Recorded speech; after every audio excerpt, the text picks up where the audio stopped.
For those that don't know me, my name's Tim Jones. I'm the provost here at the university.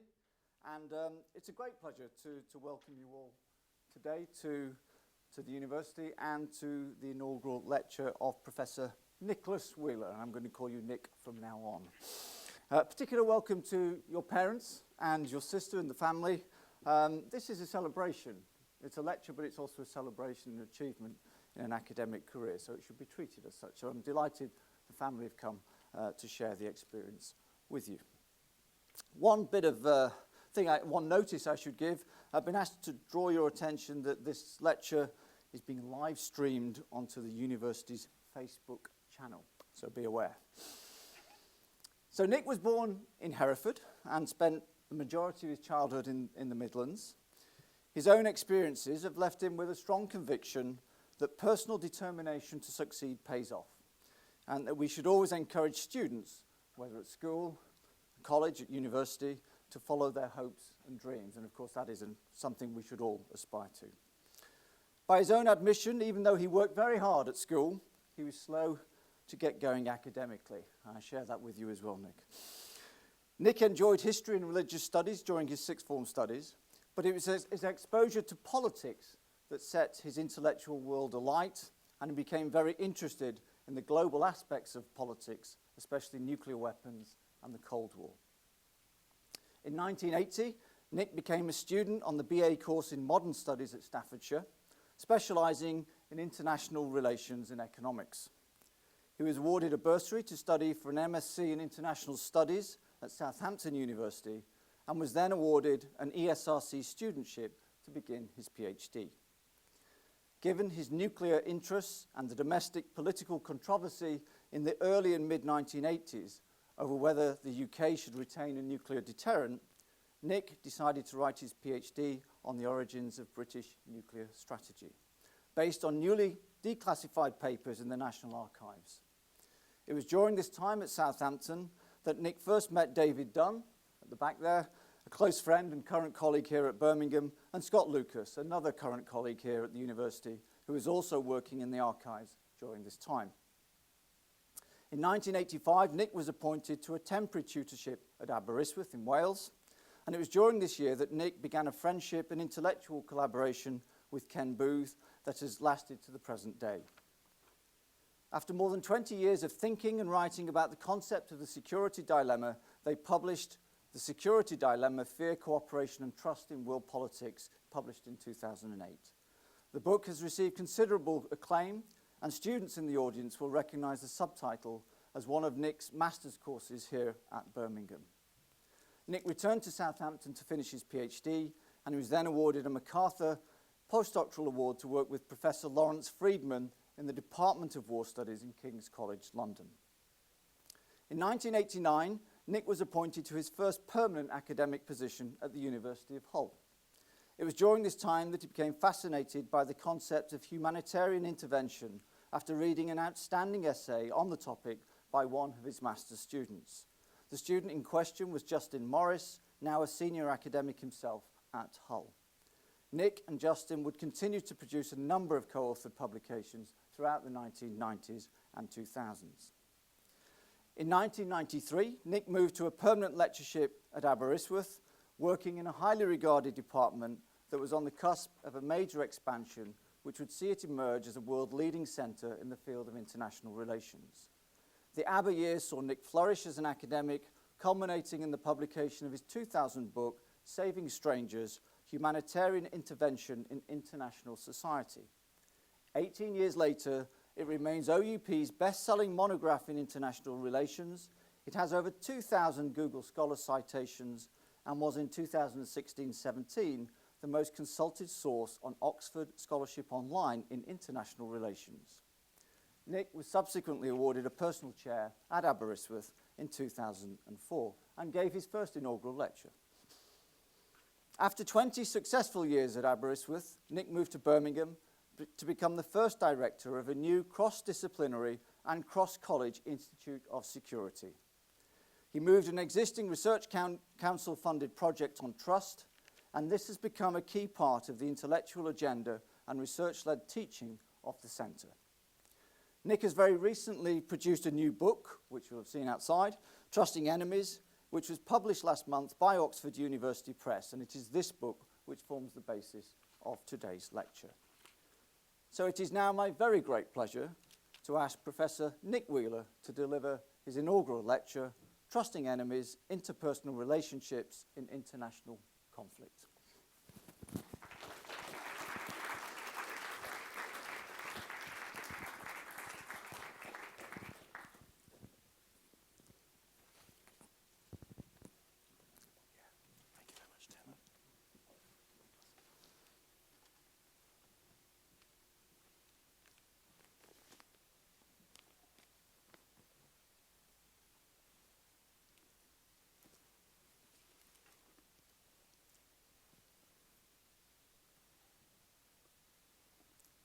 Good evening. It's a pleasure to deliver my inaugural lecture at the University of Birmingham, an occasion that I also mark with the first UK launch of my new book, Trusting Enemies. I'd like to begin by thanking our Provost, Professor Jones, for such a generous and warm introduction. It's wonderful to see so many colleagues here, many of whom have supported me in my career in academic life, whether at Southampton, King's College London, Hull, Aberystwyth, and now Birmingham. Your contribution to my academic journey is greatly appreciated. It's also lovely to see old friends here from my primary school and high school years here in the West Midlands. Tonight, it's very special for me that my mum and dad are here, for without their love and support, I would not be standing here tonight. It's also lovely that my sister and her family and my partner Liz and her two daughters, Jenny and Georgia, are here with me. It's fitting, given the theme of my lecture tonight, that I should begin with the importance of interpersonal relationships in my own life.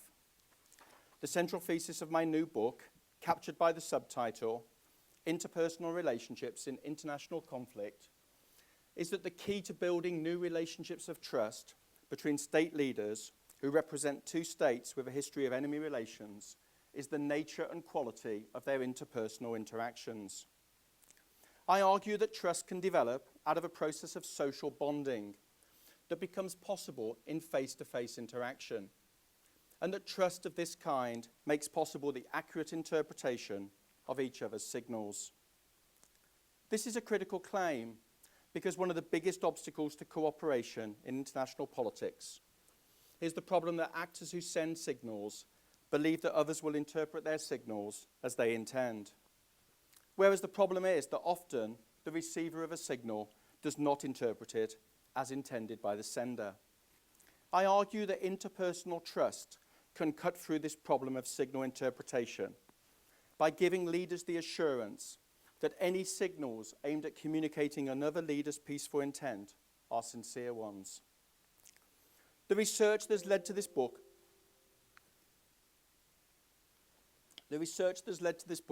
began at Aberystwyth University a decade or so ago, but it has developed and flourished here at the University of Birmingham. I moved, as Tim said, to Birmingham in February 2012 to become the first director of the newly established Institute for Conflict Cooperation and Security. I wish to thank the School of Government and Society and the wider College of Social Sciences for all the support that's been given to me in developing the ICCS project.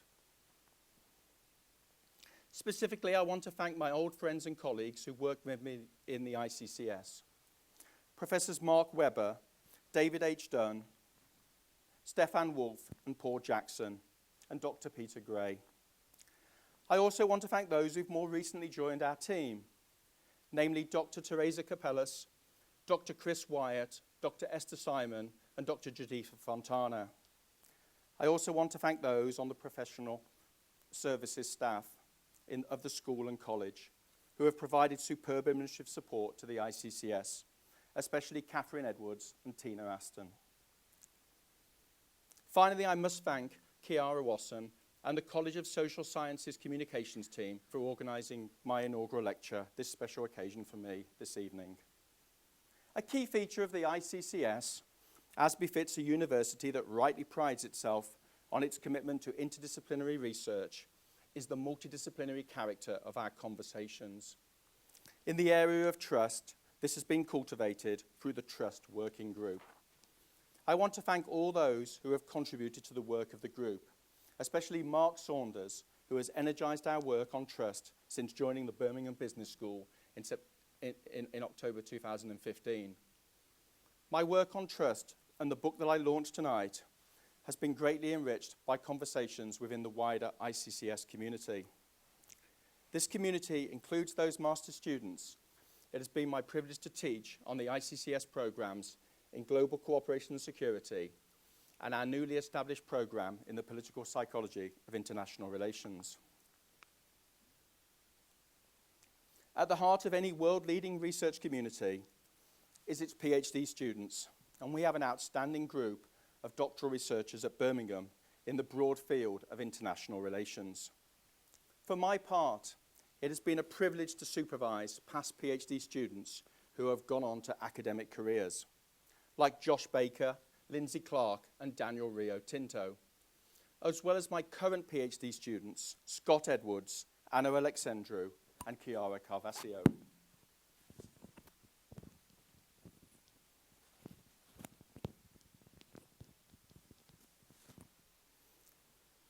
My specific interest in trust as a concept in the field of international relations dates back to when Ken Booth and I were completing our 2008 book, The Security Dilemma, that Tim mentioned in his introduction. As the writing neared its completion, with, as the academics in the room will appreciate, a ref deadline all too clearly in mind, we wrote a chapter specifically on trust. As we worked through these ideas, I began to glimpse that my next monograph would be on the problem of trust at the international level. Ken's contribution to my thinking and career is inestimable, and I've acknowledged this by dedicating Trusting Enemies to him. When Ken and I began working on trust in international relations, the concept had barely begun to be excavated in the field. This is a claim that no one would make today. Trust research in international relations is now a veritable cottage industry, with scholars at all stages of career development toiling in this particular vineyard. The research that I began with Ken and others in Aberystwyth and then moved to Birmingham can justifiably claim to have played a significant role in the development of trust research in international relations. A key feature of this has been the emergence of a group of early and mid-career scholars at Birmingham, Aberystwyth, Glasgow, Oxford, King's College London, the University of Southern Denmark, and other institutions where trust is now researched and taught.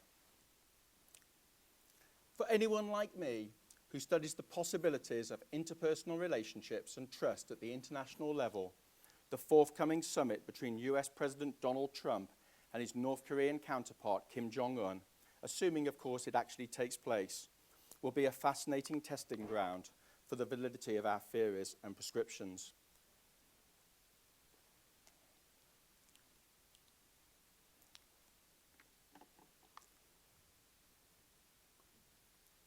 The meeting between Trump and Kim raises the tantalizing possibility that these two leaders might be able to cut a deal that reduces the threat that each fears from the other. But for that to happen, each will have to trust that the other is not using the summit as a trick to lull them into a false sense of security that the other will then ruthlessly exploit. What I want to do tonight is explore how relationships of trust can develop at the highest levels of diplomacy through face-to-face meetings, and consider in the light of this theory what we might expect from a Kim-Trump summit. The first question that we need to answer is, what is trust? And can it exist at the international level? I define trust as the expectation of no harm in contexts where betrayal is always a possibility. This highlights some key points. First, trust always exists in a condition of uncertainty. If we had certainty, we would not need trust. Second, trust always involves the risk, the possibility that you end up having your trust disappointed or even betrayed. Third, trust is a mental or psychological state. It cannot be observed directly, but it enables actions towards others what I call trusting actions that would not be possible in the absence of trust. Fourth, trust is always in relation to someone or something. The agents of trust are individuals, not collectives.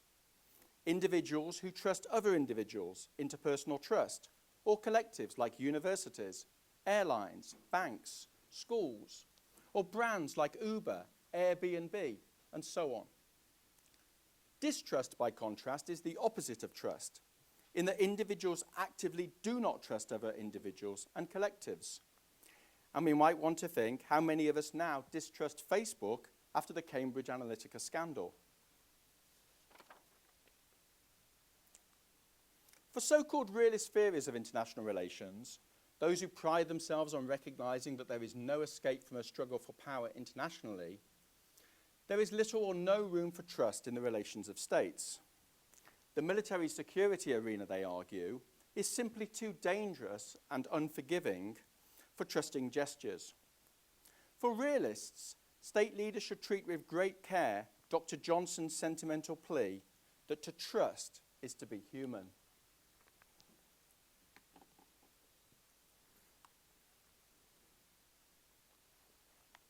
How many of us would agree with Johnson when it comes to international relations? Coming closer to home and recognizing the great contribution of the Chamberlain family to this great university, realists are always on hand to remind leaders of what they see as the folly of Neville Chamberlain when in September 1938 he travelled to Munich to parley with Adolf Hitler. This image of the British Prime Minister landing at Heston Aerodrome on 30th of September 1938 and waving a piece of paper signed by him and Hitler promising peace in our time is etched in the historical memory as a desperate and tragic lesson of the dangers of misplaced trust. How far Chamberlain really trusted Hitler and how far he was buying time for the rearmament program that had begun in earnest in early 1938 is disputed by historians of the period. But on the assumption that Chamberlain trusted in Hitler's promise that he would not expand his territorial conquests any further, the case highlights that trust is not always a good thing. Rather, we should only place our trust in the trustworthy. But the trick, of course, is deciding who is worthy of our trust. The concept of trustworthiness should be distinguished from trust in that trust, as a state of mental expectation about the behavior of others, develops out of a belief in another's trustworthiness.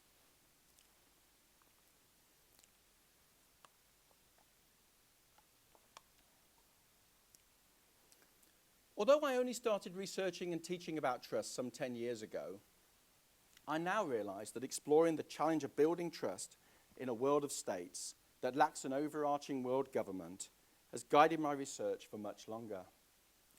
Ever since I read Robert Jervis's seminal Perception and Misperception in International Politics as a first-year student at North Staffordshire Polytechnic in 1980, I've been fascinated by the concept of the security dilemma. The security dilemma can be defined as the inescapable uncertainty that confronts one particular set of decision makers about the intentions of another set of decision makers that have the military capabilities to harm them. Throughout my career, I have wrestled with the question of whether the security dilemma in international relations can be escaped, so that two states that have peaceful intentions can effectively communicate this to each other. The problem is that there is no objective way of knowing for certain whether another state has malign or peaceful intent. And there will be cases, as with Hitler's Germany, where distrust and not trust is the right response. But there are other cases where misplaced fear and suspicion drives conflict. The conundrum that confronts decision makers, and indeed the rest of us, but it is decision makers who hold the fates of nations in their hands as they navigate the security dilemma, is deciding whether a particular conflict is driven by misperceptions of each other's peaceful intent. Or alternatively, whether another state has malign intent and should be actively distrusted and deterred. At the heart of the security dilemma argument is the claim that two states might have peaceful intent, but fail to appreciate this, resulting in both sides mistakenly imputing malign intent to the other, leading to escalating military security competition.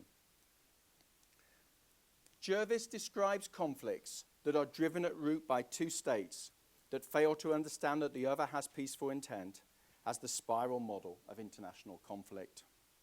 The spiral model is predicated on the idea that if both sides properly understood one another's peaceful intentions, then both sides could make themselves secure without making the other insecure.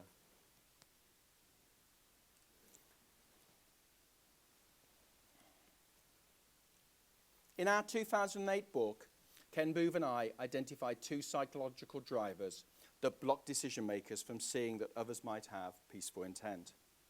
These are, one, the problem of peaceful defensive self-images, and two, the problem of actors applying what the international relations theorist Ole Holsty calls an inherent bad faith model to the intentions of another state.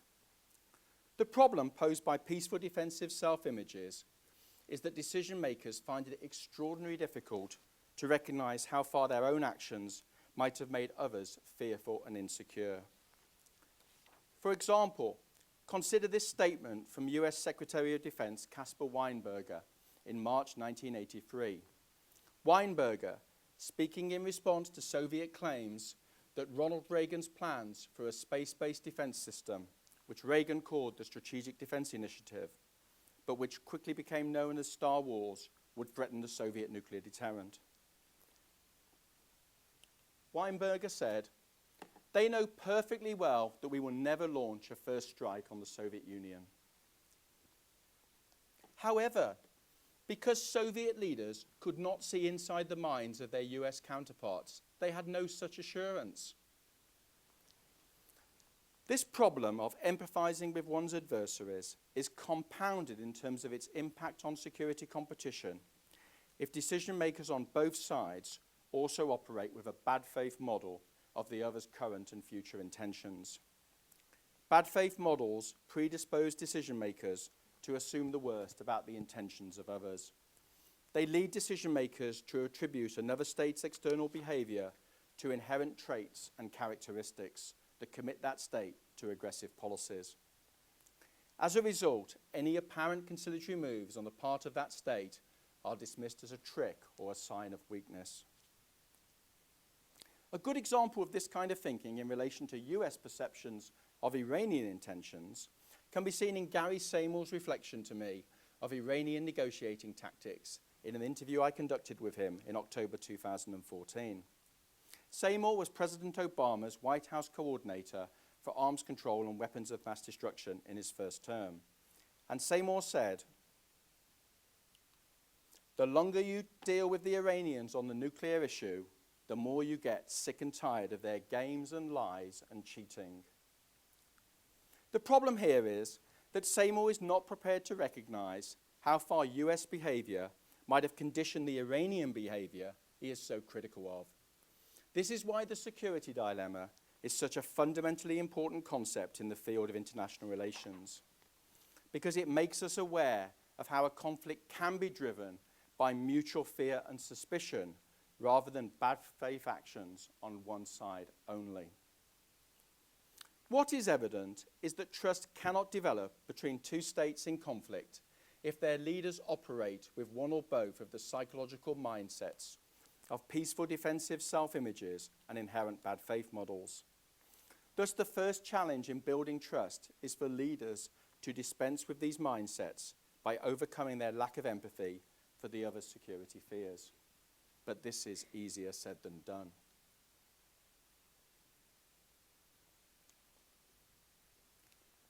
One leader in a conflict might come to believe that it is driven by Jervis's spiral model, but this belief about another state's potential trustworthiness has to be tested out. My research over the past decade has led me to the conclusion that face-to-face diplomacy is a critically important avenue for ascertaining the trustworthiness of others and for the development of interpersonal trust. In arriving at this point, my greatest intellectual debt is to Marcus Holmes, assistant professor at the College of William and Mary, Williamsburg, Marcus's new book on face-to-face diplomacy, published last month by Cambridge University Press, evolved in tandem with mine, and the two have been very much in conversation with each other. What unites our work is a commitment to the importance of interpersonal interaction as a separate level of analysis in international relations that is not reducible to the individual level of decision-making nor the state level of analysis. In any discussion of the importance of face-to-face diplomacy as a mechanism for testing out an intuition as to another leader's trustworthiness, it's necessary to unpack a little what I mean by this idea of trustworthiness. I argue that trustworthiness has three components when applied to international diplomacy. The first is whether an actor has peaceful intent. The second is the question of integrity, that is, how far an actor can be relied upon to live up to his or her promises. And the third is the capacity or competence of the actor to follow through on their promises and commitments. I argue that trust cannot develop between two leaders in face-to-face diplomacy unless each has exercised or exercises during a face-to-face meeting what Ken and I call security dilemma sensibility.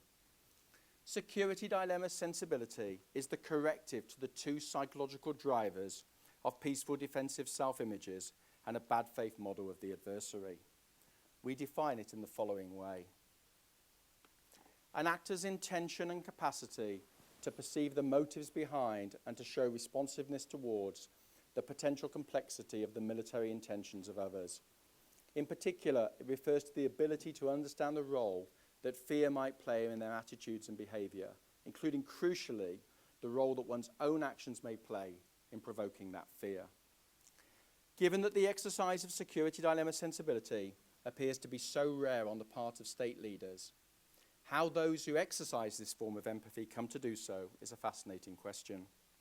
This is an area that needs further research. My empirical work suggests that fear can be a key impulse. The case of US-Soviet relations is instructive here. For Ronald Reagan, the so-called Able Archer nuclear crisis of November 1983, when Soviet decision-makers feared, completely mistakenly, that the United States might be about to launch a nuclear attack under the cover of a NATO nuclear exercise, was a critical turning point. Reagan came away from the crisis convinced that he had to get in the room with a Soviet leader and reassure them that the United States did not have plans to launch a nuclear war against the Soviet Union. Gorbachev's exercise of security dilemma sensibility developed out of his exposure to Soviet thinkers who were proposing a new security approach for the Soviet Union that was predicated on the idea that the only security in the nuclear age was mutual or common security. These Soviet thinkers had, in turn, been heavily influenced by Western security thinkers, many of whom were closely associated with the European peace movements, who were articulating the same new thinking about security for Western states. The reciprocal exercise of security dilemma sensibility is a prior condition for the development of interpersonal trust between two leaders, but it is not a sufficient one. The central thesis of my new book is that trust develops out of a process of social bonding that is engendered by face-to-face interaction. So what do I mean by a process of social bonding? I start from the premise that two leaders are open to the possibility that the other might be a trustworthy interlocutor, but they begin the interaction as rational egoists. As the name suggests, rational egoists are only interested in their own security and welfare, though they may cooperate with others in the pursuit of this. The problem is that individuals who are rational egoists are always susceptible to breaking their promises and commitments if a better possibility in terms of the maximization of their interests presents itself. This is known in game theory as the problem of defection. I'm interested in the process whereby two leaders change from rational egoists, where trust can exist but is highly prone to defection, to what I call bonded partners. Bonded partners, by contrast with rational egoists, make a positive identification with the security of the other. By this I mean that each leader sees his or her country's security bound up with the security of the other leader's country. The idea that new and positive identifications can develop between two leaders through a process of social interaction, places my work firmly within the social constructivist camp of international relations theory. But what is new about my approach is the emphasis on interpersonal relationships as the key site of identity transformation in conflict situations. I argue in Trusting Enemies that for a process of bonding to become operative in face-to-face interaction, two key components have to come into play. The first is what I call the positive identification of interests, and the second is humanization. The positive identification of interests refers to two leaders who see the other's interests as their own interests, and the other's security and well-being as their own security and well-being. The second component is what, following others like Karin Fiorka and Harmony Torres, I call humanization. This refers to the process whereby two state leaders who meet face-to-face begin to see the human in their counterparts' attitudes and behavior, rather than just a representative of cold state interests.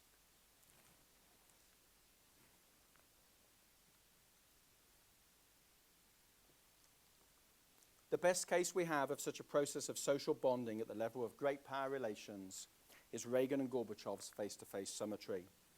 The bonding process between Reagan and Gorbachev was evident from their first summit meeting in Geneva in November 1985. Reagan and Gorbachev shared some very human moments during the summit. Perhaps most poignantly, when Reagan had suggested during their afternoon session with advisors on the first day that he and Gorbachev get some fresh air and walk down to a boathouse by the lake. Reagan had planned this in advance, and he'd instructed that a fire be made up in preparation. Gorbachev was eager to go, and they sat in easy chairs by the fire with only interpreters present. It was during their fireside chat that Reagan shared his view, the one that has inspired my research for over a decade now, as to the potential for trust in interpersonal relationships at the top level of diplomacy to change for the better the prospects for peace. Reagan recorded in his memoir that he said to Gorbachev, quote, "The two of us were in a unique situation. We were the leaders of our countries and probably the only two men in the world who could bring about World War III. At the same time, we were possibly the only two men in the world who might be able to bring peace to the world. We owed it to the world to work at building the kind of human trust and confidence in each other that could lead to genuine peace." End quote. Reagan says that Gorbachev, after listening to the translation of his words, quote, seemed to nod in agreement. End quote. Gorbachev reflected as he walked back from their fireside chat that, to use his term, quote, the human factor had quietly come into action, end quote. Reagan's official biographer, Edmund Morris, writes about their parting after their one-to-one meeting with interpreters only in a way that strongly suggests a bond was forming between the two leaders. He considers that, quote, they locked hands and eyes with a sudden affection that had in it elements of relief, end quote. Gorbachev remembered what he called a spark of electric mutual trust which ignited between us. Reagan wrote in his own memoir that he'd left Geneva thinking that after almost 5 years, I'd finally met a Soviet leader I could talk to, and that the two countries were heading in the right direction. A fundamental claim of my research is that if the bonding process between two leaders reaches a certain point, what I call identity transformation, the mental state of trust on the part of these leaders, but no one else, changes to what I call trust as suspension. At this point, two leaders are so secure in their trust with each other that neither calculates the risks of defection in relation to the other's peaceful intent and integrity. Leaders who inhabit a mental space of trust as suspension share a relationship of what I call bonded trust, a term that I owe my good friend, already mentioned tonight, Justin Morris at the University of Hull. I borrow and develop the concept of suspension from the leading trust researcher, Guido Mollering. Guido has visited Birmingham several times to participate in our trust work. The idea of trust as suspension is the inspiration behind the cover image of my new book. The concept of suspension has never before been applied systematically to the international level, nor to relations between state leaders who represent states in conflict. I argued earlier that the security dilemma, defined as the existential condition of uncertainty about the intentions of others, is inescapable in international politics. But what suspension does is it enables individuals, I would argue in interpersonal relationships at all levels of interaction, to behave in Nicholas Luhmann's words, one of the pioneering theorists of trust in the social sciences, quote, as though the future was certain. Or as David Lewis and Andrew Vigart later put it, quote, as if certain rationally possible futures will not occur. I am not saying that individuals who inhabit this mental state cannot be disappointed or even betrayed, because the objective possibility of betrayal always exists. However, for individuals who inhabit a mental state of suspension, such dangers are not factored into the decision-making process. Though this does not mean that leaders are not aware that others in the government, and indeed the wider society, who have not been part of the bonding process, may interpret the risks and dangers very differently. I argue in the book that the best case of trust as suspension is the relationship between Reagan and Gorbachev. There is no available evidence that after the Reykjavik summit in October 1986, either leader was risk calculating the intent or the integrity of the other. They failed, of course, to agree a historic nuclear disarmament treaty at that summit. But what is important is that it was not the issue of trust between the two leaders that blocked agreement on nuclear abolition. Instead, it was Gorbachev's fear that if he agreed to allow Reagan to test defensive systems in space, Reagan's cherished SDI, future US leaders might not be as trustworthy as he believed Reagan to be.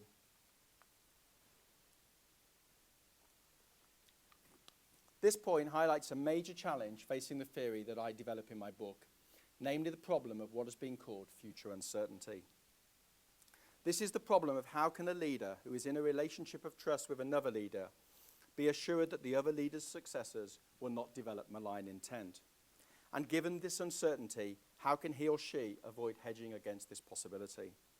But if this hedging takes the form of military hedges, what impact would this have on the trust between the two leaders in the present?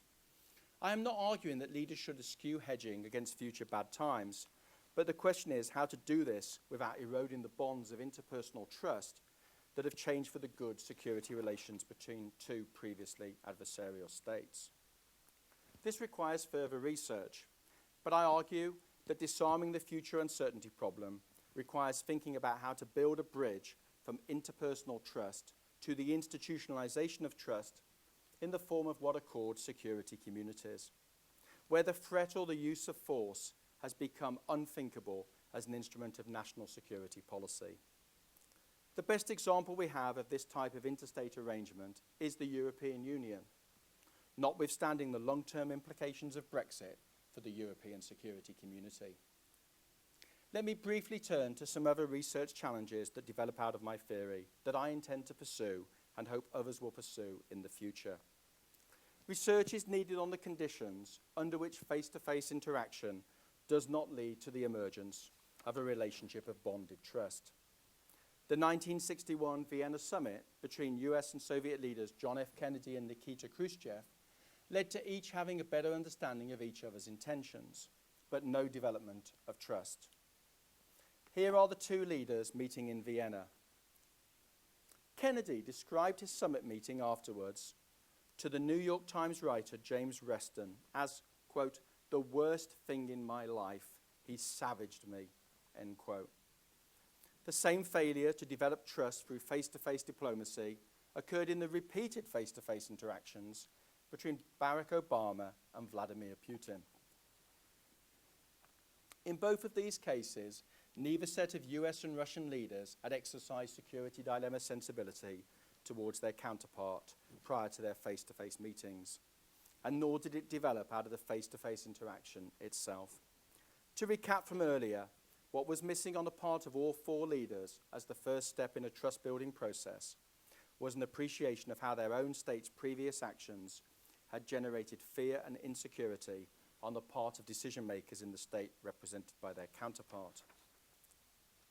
This leads into a second area of future research, which concerns how far some leaders are predisposed to trust, and how far the prior beliefs and values that leaders bring to their face-to-face interaction is the crucial factor in whether trust develops.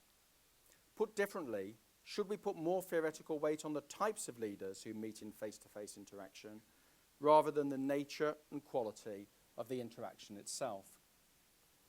Third, why do some face-to-face encounters yield different outcomes under the same leaders at different times? In my book, I chart the rise and fall of the interpersonal relationship between the Indian and Pakistani leaders Atal Bihari Vajpayee and Nawaz Sharif in the aftermath of both countries developing nuclear weapons in the late 1990s.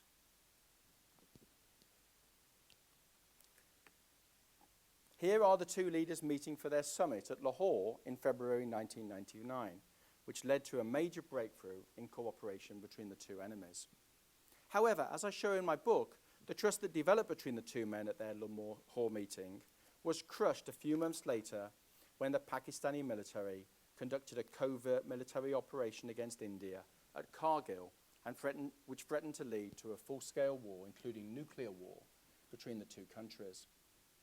How far this is a case of betrayal on the part of the Pakistani leader of his Indian counterpart is fiercely debated between the various protagonists in this case.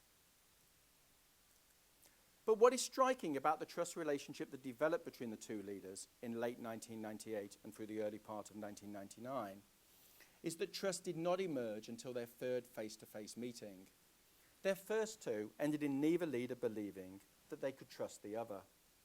The question of why and when some state leaders develop the personal chemistry of trust, but others never do, is a fascinating one. The puzzle of which components are necessary for social bonding in diplomatic interaction is one that Marcus Holmes and I are taking up in new research. The fourth area of future research concerns how far the process of social bonding and trust emergence operates in non-face-to-face interaction, including digital interactions. I have one case in my book, US-Iran Interactions, in relation to Iran's nuclear program in the first Obama administration, where there was a short-lived exchange of confidential letters between the US president and Iran's supreme leader, Ayatollah Ali Khamenei. However, this did not lead to the emergence of trust across the ideological divide. This prompts the question, is there something fundamentally different about face-to-face encounters that leads to the development of trust?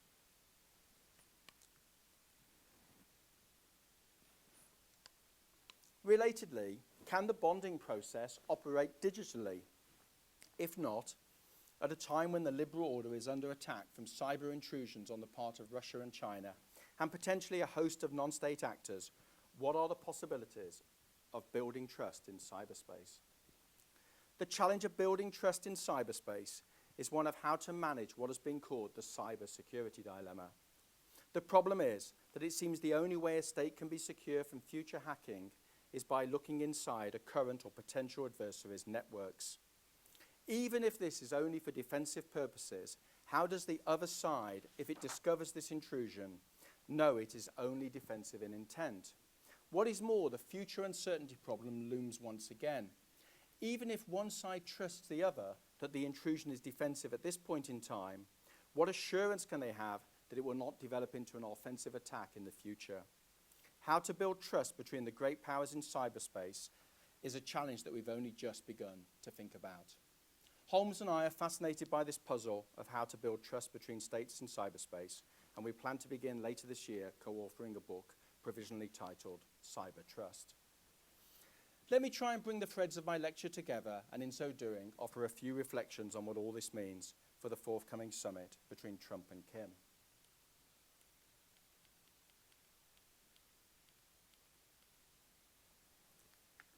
The first point I'd make here is that even though Trump is desperate to make a deal with the North Korean dictator, it seems most likely that he will leave the room empty-handed if he expects Kim to give up in one fell swoop his nuclear weapons. Kim sees a weapon that Churchill once described as the great leveler, as the ultimate guardian of the Kim dynasty's security against US-imposed regime change. The litmus test of a successful summit being Kim's agreement to denuclearization needs challenging. Instead, the success of the summit should be judged in terms of how far it promotes increased reassurance of the other's peaceful intent between the two leaders. Second, US decision makers, especially those like the newly appointed National Security Advisor John Bolton, apply to North Korean intentions Holster's inherent bad faith model. The North Korean leader's unilateral announcement last weekend that North Korea will suspend nuclear testing and ICBM launches was greeted by Trump tweeting that the move was, quote, big progress. However, will such a concession be enough to satisfy the United States, since there is no commitment here on Kim's part to remove North Korea's nuclear deterrent? If not, might Trump leave the meeting feeling that he had been played, leading to a psychological backlash on the part of the highly erratic and volatile US president that could drive up the risks of war? Third, the past history of negotiating efforts between the two sides, especially the collapse of the 1994 agreed framework, has left US decision makers strongly of the belief that North Korea cannot be trusted to keep its promises. A position mirrored in North Korean perceptions of the US record of honouring its promises. Consequently, even if Kim has committed to restraining his nuclear testing and missile programs, can he and crucially his successors be trusted to honour this promise? The prospects for agreement at a Trump-Kim summit will be bleak if both sides enter the room holding a bad faith model of the other. The hope has to be that security dilemma sensibility of the kind displayed by Reagan and Gorbachev at their meeting in Geneva in November 1985 can develop out of the face-to-face encounter itself. Trump has said in the context of past US leaders that they lacked the chemistry to achieve a breakthrough with Russian leaders. But one of the fascinating questions that will be answered if Trump and Kim meet is whether they can hit it off together. The likely odds of the Korean nuclear conflict ending in war or a peaceful accommodation hangs on the answer the two leaders give to this question. I hope I've showed tonight that interpersonal trust between state leaders deserves much greater attention in the field of international relations. This is because its presence and absence will have significant implications for the future course of key strategic relationships, as the world plunges ever deeper into a new age of great power rivalry and conflict. The contours of great power conflict are being played out across multiple global military domains, including nuclear, cyber, and space. In such a world, trust will be in short supply, but never more urgently needed to put a brake on the risks of escalation across these various domains of military security competition. I'd like to finish tonight by reading out from the last paragraph of my book. The educational task that lies ahead is to ensure that those who occupy the positions of greatest power and responsibility appreciate the promise of trust. Learn to trust others who genuinely show their empathy and humanity, and respect and honour those who place their trust in them. In short, the sort of interpersonal relations established by key political leaders will vitally shape how human society deals with the big questions of security in the decades ahead. Thank you.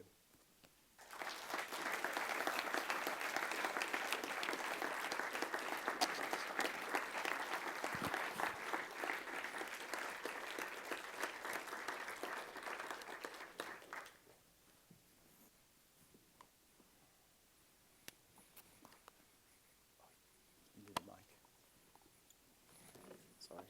Yeah.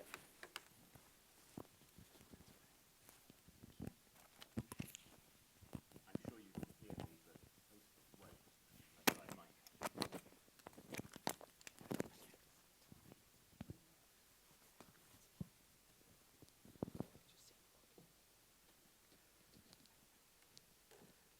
So good evening, and I'm Richard Black. I'm the new head of the College of Social Sciences at Birmingham in my third week here, and it's a great pleasure to be asked to give the vote of thanks to Nick for this excellent lecture. And let me start by thanking Nick for a really fascinating talk, which I learned a lot, was thoroughly entertained, and also to thank all of you for coming and listening from within the school and also from beyond your family. I hope you've all enjoyed this as much as I have. We heard a lot at the start of the evening of some of the influences on Nick's work in his early career and more recently in the research environment here in Thesis in Birmingham. And the lecture to me was a fantastic example of what that cross-fertilization of ideas from different people within departments but also across departments and across continents can do in terms of developing really exciting ideas about the way that the world works, both in the lecture itself and also in the book. And as this is a book launch, let me say, here is the book. Do go away and read it. I have a train journey after this, and I am certainly going to start digging in. Now, there are, I think, 3 things that one can do in a vote of thanks in a inaugural lecture. One of them that was suggested to me when I asked what would you like me to say, was that I might draw out some of the implications from what has been said in the lecture for the lay audience, for things that are in the news in public life, to try and draw things together. But I really don't think that I can do that. Nick, having started and finished with the dilemma of the upcoming meeting or not meeting between Trump and Kim, you cannot get any more current and newsworthy than that. And Nick, you are in the unique but somewhat dangerous position of the real possibility that your thesis could be found proven or wanting with news events in the next few weeks. So we will look at that with interest, but I think there is nothing more I can say on that. A second way that you can do a vote of thanks is to draw on your experience of interacting with the speaker over a long period of time, to tell some anecdotes or jokes about their embarrassing past and show them up in front of their colleagues or their family. But as I say, I am 3 weeks into this job, so that is an absolutely impossible task for me to do, although I believe that Professor Mark Webber may be willing to offer some anecdotes out in the hallway afterwards, should anybody be really interested in that.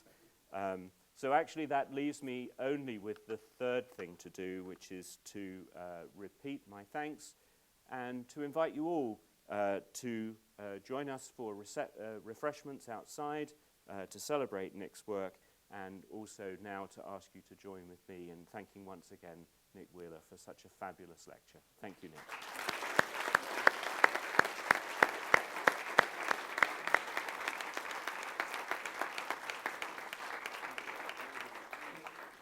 And I think we do have refreshments outside, so please.